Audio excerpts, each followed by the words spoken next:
And now on talkSPORT Extra Time, lights, camera, action, but in your own front room as we welcome back to the show, as we do each and every Friday, Mr. Van Connor, who's got 3 movie recommendations, all on Freeview, all in your front room, all on small screen for the weekend, and I've got my own pack of the 3. Something for the weekend now with me and Van Connor. Good morning, Van, and how are you doing, mate? The end is in sight, we think. We hope, fingers crossed, to lockdown. Well, here's hoping we'll be back in cinemas before long, Mr. Ross. Okay, let's start with your first recommendation. It's for tonight. I think it's on E4 at 9 o'clock. It's Mission Impossible Ghost Protocol. Now, your partner in podcast crime, Rebecca Perfect, was telling us earlier this week that Tom Cruise is building some kind of Mission Impossible village somewhere in Buckinghamshire or Berkshire to do the next couple in the franchise. Tell us about Ghost Protocol. So Ghost Protocol, this was the 4th instalment of what has become a massive franchise. I don't think anyone ever expected the Mission Impossible series to become what it has, which is a genuine Bond rival. This is the 4th instalment. This was directed by Brad Bird, who brought us The Incredibles, and it sees Ethan Hunt, the leader of a now outcast team, when they are framed for bombing the Kremlin. They are, as they have always been threatened with being, disavowed, and the IMF is disbanded by the president. They are branded terrorists, and they have to become rogue agents to set out and clear their names to find the real perpetrators. I've got a clip for you of Tom Wilkinson's secretary, as the IMF secretary that we're always told about, explaining the situation to them. Here we go. The president has initiated Ghost Protocol. The entire IMF has been disavowed. So what happens now? Now I've been ordered to take you back to Washington, where the DOD will label you as a rogue extremist and hang the Kremlin bombing on you and your team. Unless you were to escape somewhere between here and the airport, having assaulted Mr. Brand and me. Sir? You would then illegally scrounge whatever material you could from a backup supply cache that I've overlooked, the same cache where your team are waiting for further orders. Sir, you may want to You will then disappear, and this conversation never having taken place, your intentions would be unclear. But if any one of your team is caught or killed, they will be branded terrorists out to incite global nuclear war.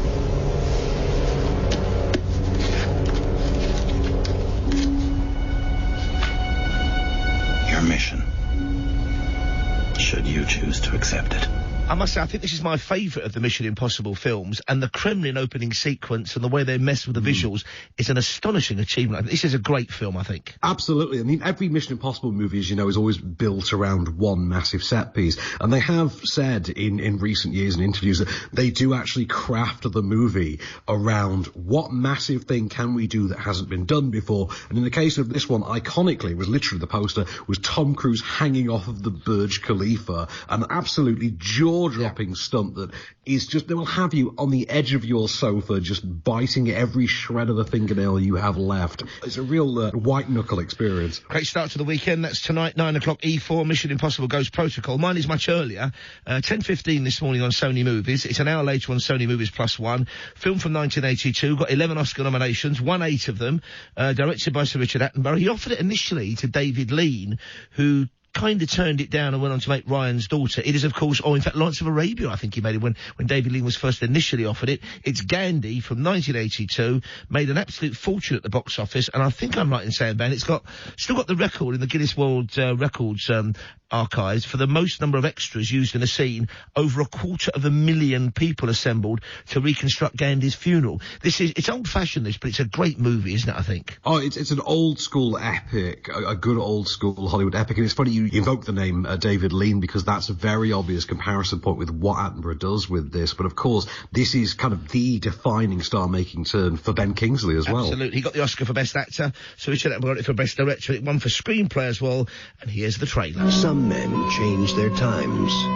One man changed the world for all time. My name is Gandhi, Mohandas K. Gandhi. Well, whoever you are, we don't want you here. I suggest you get back on that train before it leaves. They seem to want me. Columbia Pictures presents a Richard Attenborough film, Gandhi. 100,000 Englishmen simply cannot control 350 million Indians if those Indians refuse to cooperate. The story of one man whose voice spoke out for millions. To gain independence, We must prove worthy of it. From his humble beginnings You're an ambitious man, Mr. Gotti. I hope not. to his ultimate triumph. So that's my recommendation, 10:15 this morning or 11:15 on Sony Movies or Sony Movies Plus One.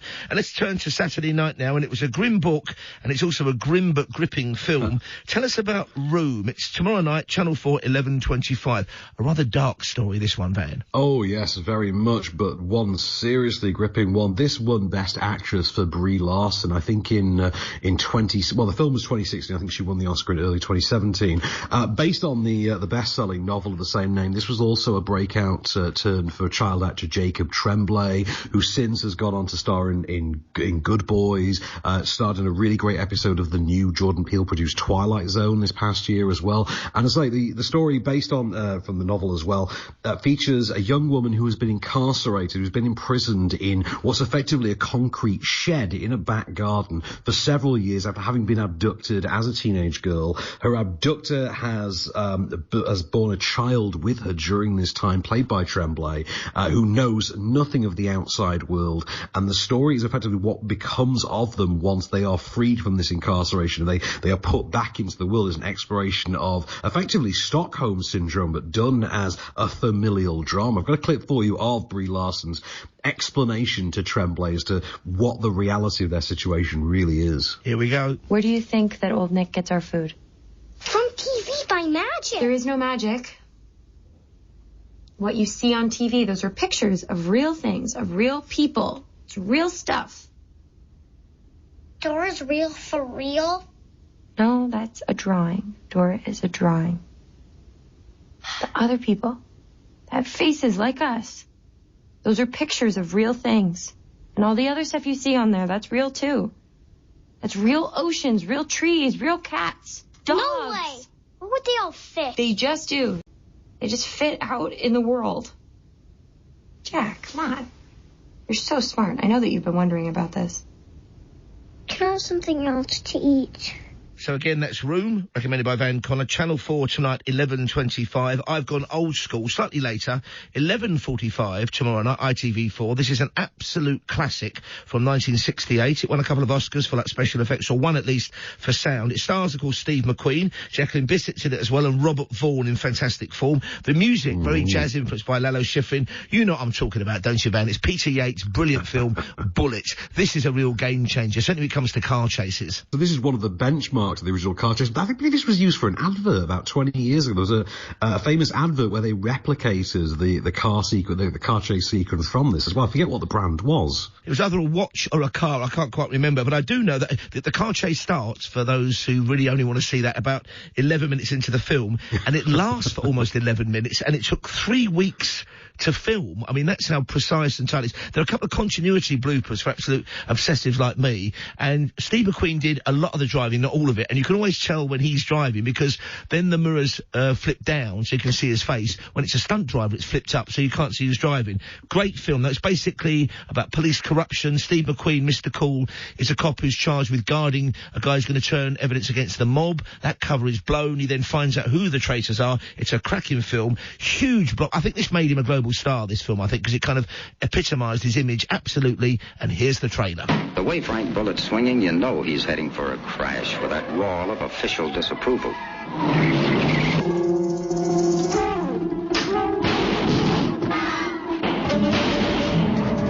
But when some rare Chicago blood starts spilling in San Francisco, they hand Bullitt the money. Now, what went wrong, Lieutenant? Who else knew where he was? What? Who else knew where he was? What have you been implying? Well, they knew where to look for him, and they used your name to get in. Are you suggesting I disclosed his whereabouts? You believe what you want.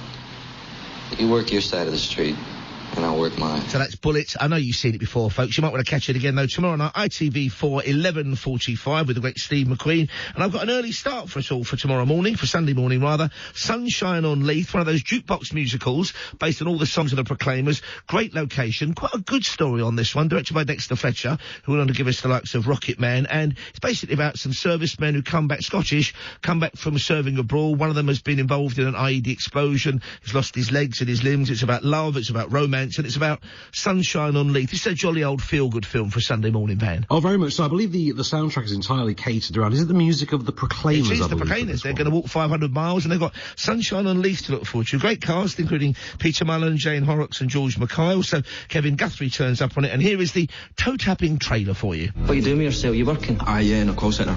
And I thought I had it bad. Will you do me the honour of becoming my wife?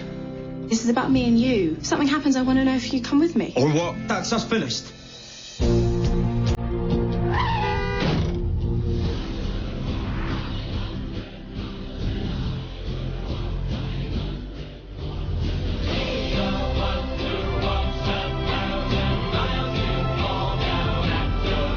We nearly died, Ali. Why would you want to go back? Because they wanted me! So that's my recommendation for Sunday, and it's musical. And you've also got a musical recommendation, but of a rather different kind. It's your second Tom Cruise nod of the weekend. It's 9:10, ITV2, Sunday night.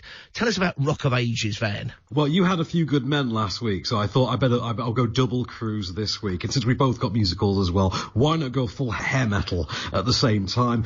This is a jukebox musical based on the West End show. It's got music from Foreigner, from Whitesnake, from Twisted Sister, every 80s rock band you can think of in there. An all-star cast. You've got Tom Cruise as Stacey Jacks, Paul Giamatti's in there, Alec Baldwin, Catherine Zeta-Jones, just an absolute rock star caliber cast. Mary J. Blige is in there.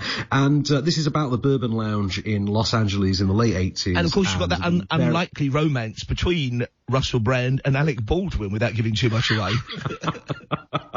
And of course the song I Can't Fight This Feeling Anymore, which is a very hair-raising moment to sit through, I must admit. And I must say, Catherine Zeta-Jones is obviously having great fun making this film. I love this film, funny and full on, and it's got some great in-jokes about the lyrics of some of those kind of pomp, power ballad type heavy metal rock songs. Have you got a clip for us? I do indeed. This is Paul Giamatti trying to poach the young bartender from the Bourbon Room and propel him to a very corrupt level of fame. Rock on. Stacey Jacks' manager. You were fantastic tonight, man. Thank you, man. Thank you. Let her go. Let her go. Let me ask you something. What do Keith Richards, Jimmy Page, and Stacey Jacks all have in common? Broken hearts and very, very long careers. Now, you want love? Go after it. You might even find it. But I can guarantee you something much more rare and a lot more fun, man. What is that? Fame. Van, so half a dozen brilliant recommendations there, I hope, for the weekend. A very mixed bag indeed, which is what we love about our movies in the front room. And how are your 2-minute movies going, your new podcast download? How's that all going? We're having a great time with them. We just put out our review this evening for the new Disney movie Artemis Fowl with Kenneth Branagh directing. We've got reviews of King of Staten Island coming out tomorrow as well, and Spike Lee's new movie The Five Bloods.